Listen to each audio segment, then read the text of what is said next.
Les pères de l'Église, Origène d'Alexandrie, Clément d'Alexandrie, Alexandre d'Alexandrie, je tiens quand même à rappeler à tout le monde qu'Alexandrie, c'est en Afrique.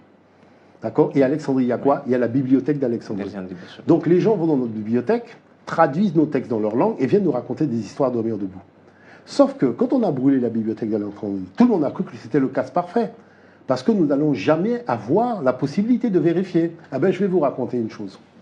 Moi, je viens de la Guadeloupe. Il y a quelqu'un qu'on déteste chez nous, c'est Napoléon Bonaparte. Parce que Napoléon Bonaparte a rétabli l'esclavage en 1802, alors que nous étions déjà libres en 1794. Ce qui a entraîné la révolution haïtienne, qui a fait que Haïtien a coupé les ponts donc avec la France en battant l'armée napoléonienne. Nous, on était à 2 doigts de le faire. Hein.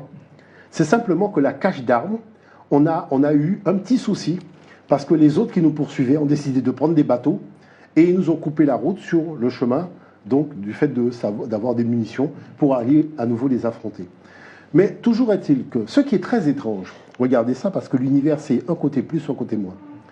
Napoléon Bonaparte, c'est lui qui a fait l'expédition en Égypte. C'est lui qui a trouvé la fameuse pierre de Rosette. Et cette pierre de Rosette, c'est elle qui va permettre à Jean-François Champollion de déchiffrer les hiéroglyphes. Et comme il n'y a plus de bibliothèque d'Alexandrie puisqu'ils ont tout cramé, Napoléon dit ben, je vais descendre dans les tombeaux souverains, dans des tombeaux royaux, oui, pour voir s'il y a des textes. Et qu'est-ce qu'il découvre sur les murs? Tout est écrit, vous avez les originaux des textes qui étaient écrits sur les papyrus. Et quand il arrive, il découvre tous les textes que vous avez dans la Bible et dans le Coran. Hein. Donc c'est pour ça que c'est une histoire qu'on cache. En gravure rupestre. Écrit en hiéroglyphe, votre Dieu est le Dieu unique, il n'y en a point d'autre à part lui.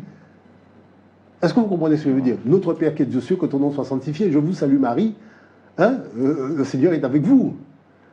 Donc il faut comprendre la chose.